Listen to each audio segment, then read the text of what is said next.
Black Panther Wakanda Forever continues traditions of the first movie. Besides being generic MCU blockbuster, it also tries to discuss serious problems that blockbusters usually do not touch or even try to glorify, like Top Gun Maverick, which was pretty good despite being obvious propaganda of the US Navy. But that's a story for a different video. Let us focus on Black Panther now. There are similarities and parallels between first Black Panther and its sequel. The most obvious one is their antagonists. Let's talk about Neymar, because he was probably the best part of the movie to me. He is not really a villain, but rather an anti-hero.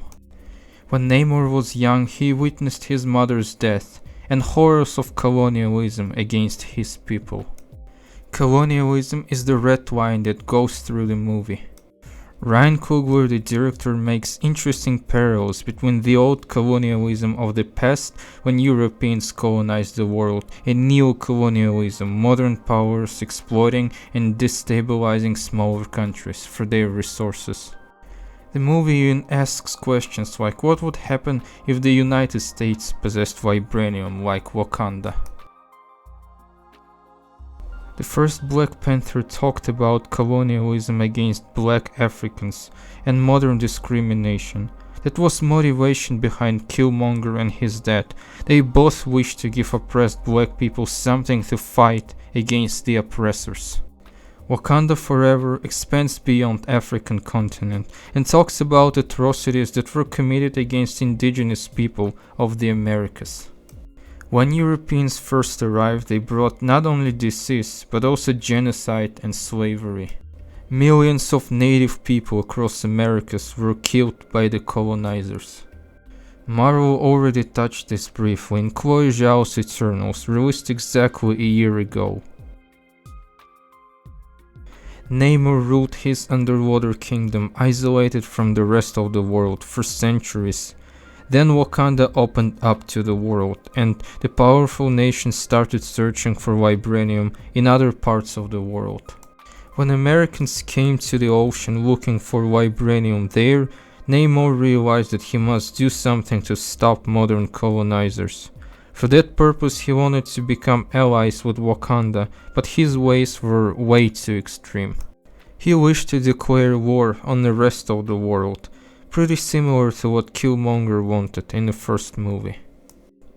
But after all, Black Panther is not an indie movie, and it doesn't dig too deep. It's a Marvel blockbuster that tries to be family friendly and easily digestible for everyone. Though I would admit that Ryan Coogler definitely had more creative freedom than someone like Jon Favreau, who just does whatever studios tell him to do without questions. But in terms of creative liberty, no MCU director had as much as Chloe Zhao. Unfortunately, Eternals wasn't really a successful experiment, even though I really loved the movie. But let's get back to Black Panther. My least favorite part of the movie has to be its final act, when movie goes from interesting discussion about colonialism, slavery, and politics to typical MCU action.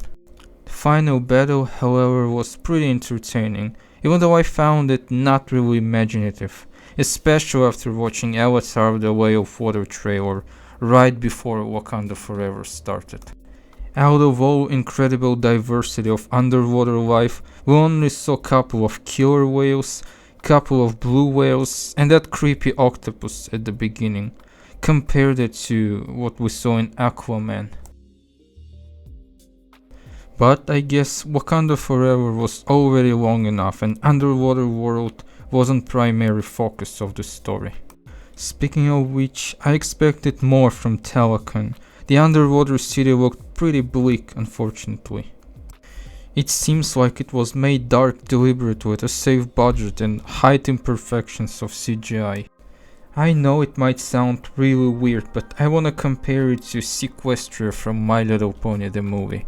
How much more imaginative and grandiose that underwater city looked in MLP in comparison to Black Panther. The best performances in my opinion were by Denai Gurira and Angela Bassett, who had the best scenes in the entire movie. Black Panther Wakanda Forever is a pretty emotional story about coping with the loss and not losing hope and moving forward. It has some major flaws, especially in the final third, but also plenty of great moments to enjoy. Overall, the movie was rather enjoyable and left interesting afterthoughts.